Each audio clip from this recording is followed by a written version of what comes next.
alcançou genialidade na arte e ciência da destruição.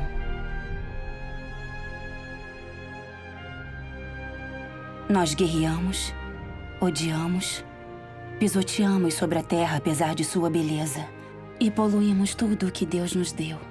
Em desespero, o homem se mobiliza para lutar contra o mal, porém cada vez que eliminamos um, o mesmo se duplica. Há somente uma coisa capaz de quebrar esse ataque diabólico. É o épico de amor do Criador por sua criação. A mensagem do Evangelho.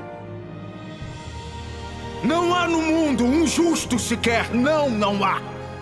Por direito, todos nós merecemos o inferno.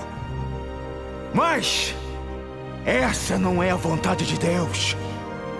Foi por isso que ele enviou Jesus Cristo a este mundo. Jesus morreu na cruz por nossos pecados. Ele abriu seus braços e disse: "E todo aquele que vem a mim, sob nenhuma circunstância, eu o lançarei fora."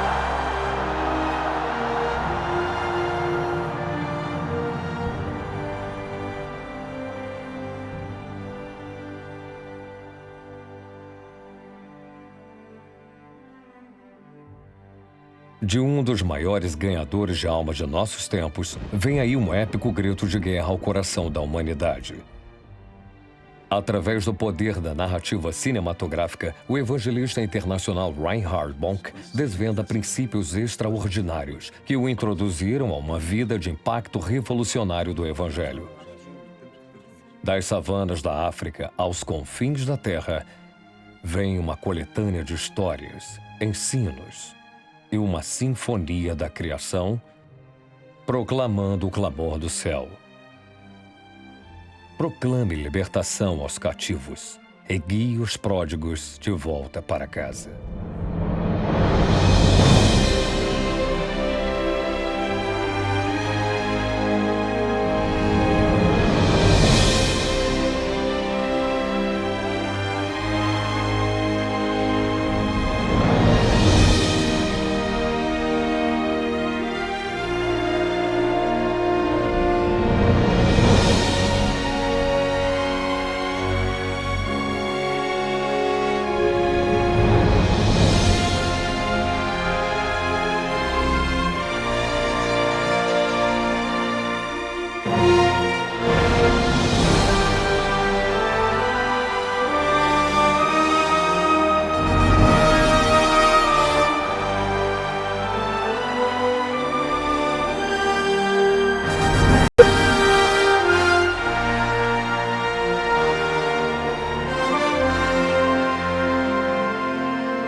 Todas as esferas da vida clamam pelo Evangelho, assim como um peixe anseia por água na beira de um rio. As necessidades do mundo são enormes o suficiente para que todos vejam, e gastaríamos um livro para que as descrevêssemos. Se há algo capaz de ajudar os desastres do globo, o Evangelho está no topo da lista. Deus nos fez a todos e nos ama. Nunca foi sua intenção que as pessoas fossem para o inferno. Ele fez o máximo para impedir que tudo isso ocorresse. Ele deu o seu próprio filho para morrer por nós no Calvário. A Bíblia diz claramente que o inferno não foi feito para o homem, mas sim para o diabo e todos os seus anjos. Deus ama os seus filhos e deseja ardentemente que desfrutem do céu com ele. Jesus não veio como uma punição. Ele deu o seu próprio corpo à punição e não o nosso corpo. Ele mostrou a realidade suprema de todo o universo. Um coração batendo com demasiado anseio e preocupação por cada uma das suas criaturas. E quanto mais afundados nos encontrávamos, mais ele sangrava por nós. Este é o verdadeiro espírito do evangelismo. Eu sei que há pessoas indo para o inferno, e se me importo com elas, eu devo adverti-las. Mas adverti-las como se fossem meus próprios filhos andando na beira de um perigoso vulcão.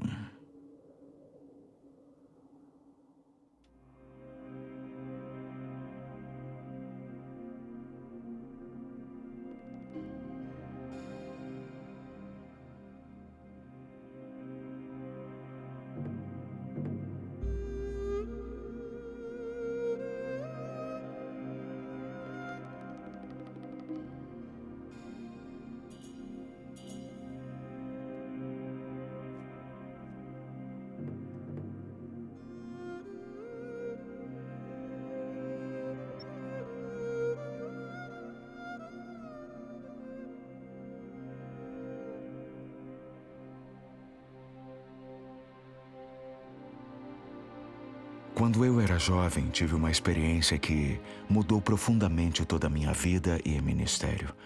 Eu tinha uma reunião no norte da Alemanha e foi maravilhosa. As pessoas responderam ao evangelho. Eu estava muito, muito feliz. No final do culto, eu estava em pé na saída cumprimentando as pessoas que saíam, quando, de repente, o Espírito Santo falou em meu coração e disse: atrás de você está uma jovem que está prestes a sair. Eu me virei e, de fato, lá estava ela. Eu a segurei pelo braço e disse: com licença, você já aceitou a Jesus Cristo como seu Salvador?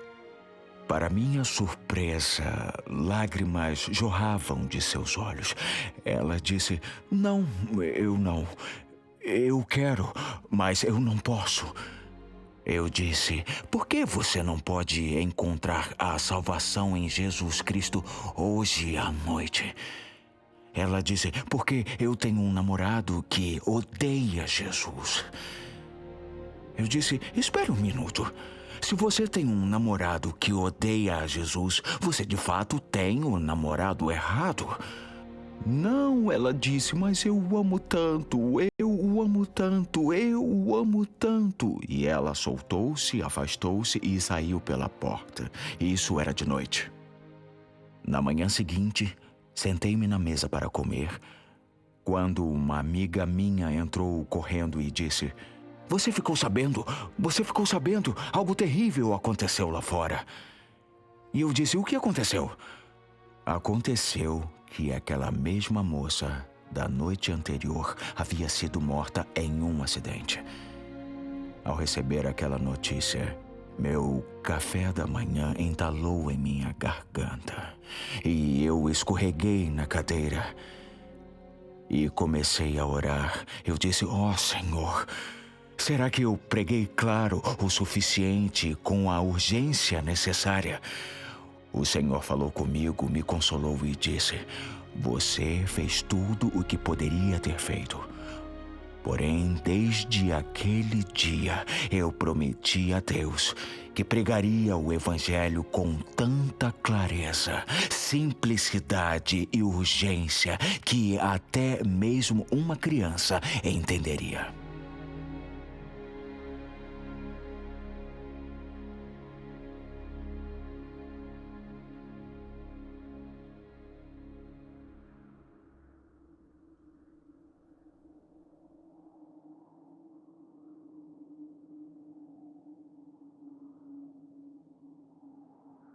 Se fôssemos medidos pelo nosso amor, qual seria o nosso tamanho?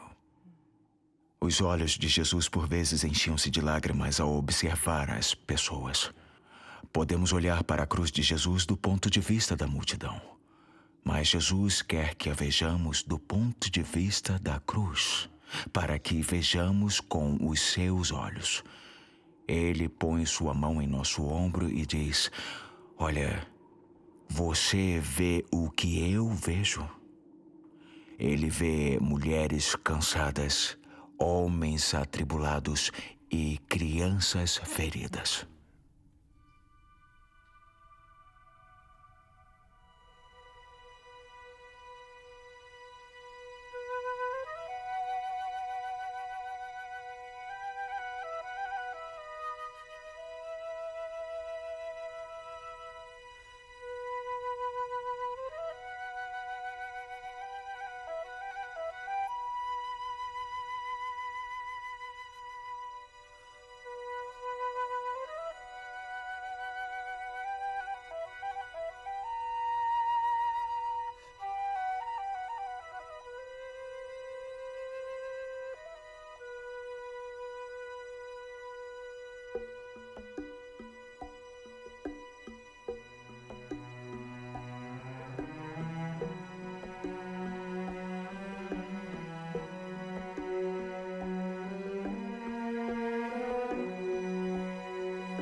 Vinha ele ainda muito longe, quando então seu pai o avistou e, compadecido dele, correu em sua direção. Então o pai o abraçou e o beijou.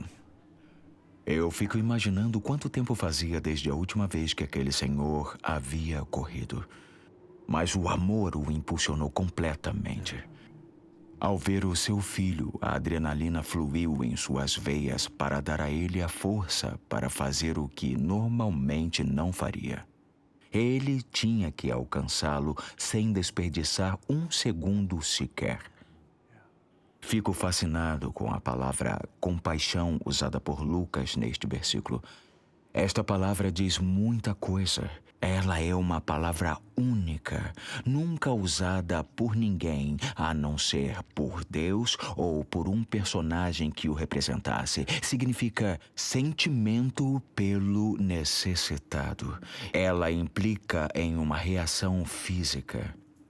Também tem a ver com os órgãos internos, quando um sentimento passa por nosso sistema, deixando-nos abalados por dentro. Dizemos: meu estômago virou do avesso ou meu coração parou de bater. Foi exatamente isso que o pai sentiu quando viu o seu filho.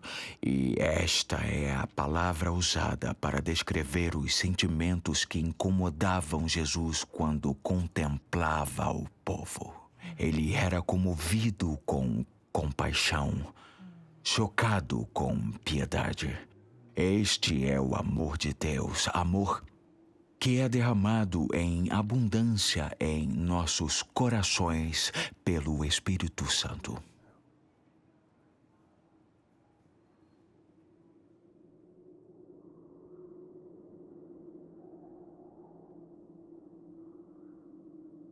Ao servir Jesus, você vai se deparar com todos os tipos de pessoas.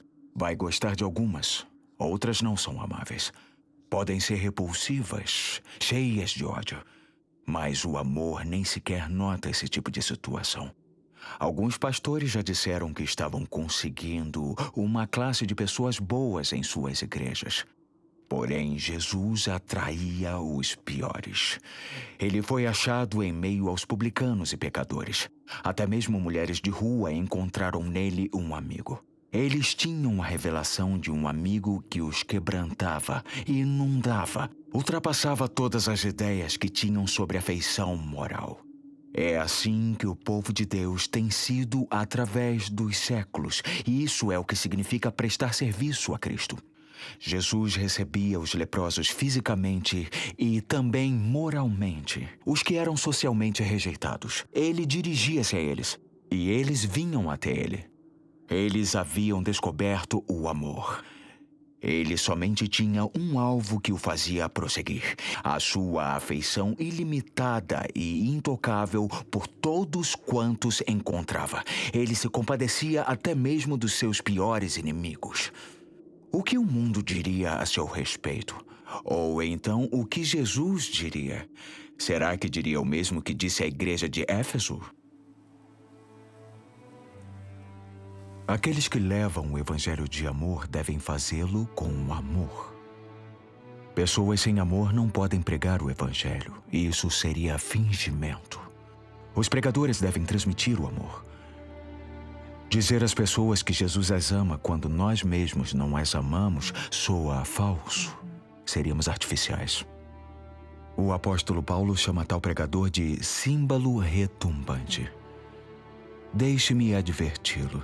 Existe uma boa imitação de amor, o entusiasmo. O entusiasmo pode ser tão gentil quanto o amor, mas transforma o evangelho em um negócio. Podemos dar às pessoas entusiásticas boas-vindas à igreja, mas o mesmo faz o gerente de uma loja com seus clientes. Nós não estamos buscando fregueses ou clientes. Temos que considerar as pessoas para abençoá-las com o amor de Jesus. O objetivo não é o sucesso. O sucesso não é pecaminoso e a fé não é para perdedores. Só que quando nós amamos, nem o sucesso, nem as falhas são tão importantes. Somente o amor. Métodos de negócios têm sido aplicados na igreja. Podem até ajudar. Mas métodos de negócios por si só nunca serão suficientes, pois têm outro princípio ou propósito. Eles veem as pessoas como uma oportunidade para lucro ou sucesso. No mundo cristão, vemos as pessoas como uma oportunidade de amar, de podermos nos derramar a elas.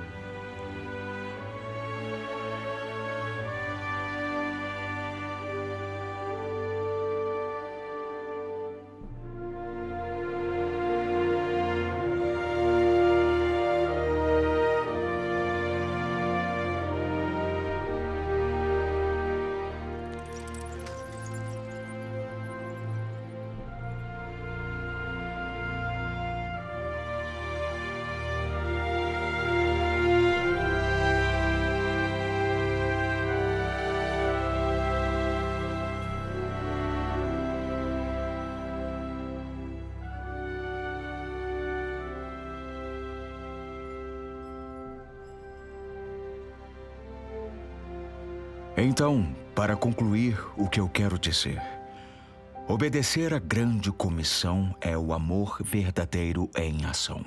O apóstolo João usa o amor como prova do fato de sermos salvos ou não. Em 1 João 3, lemos: sabemos que já passamos da morte para a vida porque amamos os nossos irmãos. Quem não ama permanece na morte, isso é certo. Então, estar salvo indica que você foi amado. Agora, vá e ame os outros. De graça recebestes, de graça dai. Este é o evangelismo como Jesus o descreveu.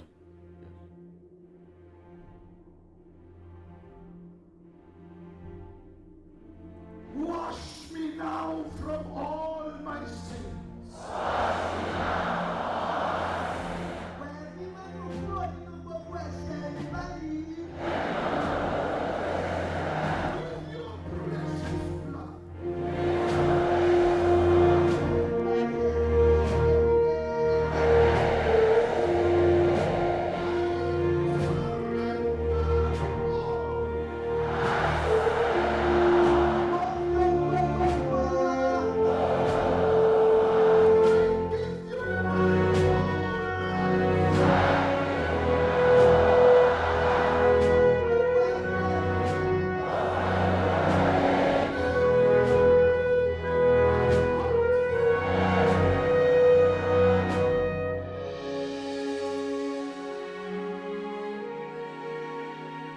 Nossos braços de amor são os únicos braços que Ele tem para usar na terra.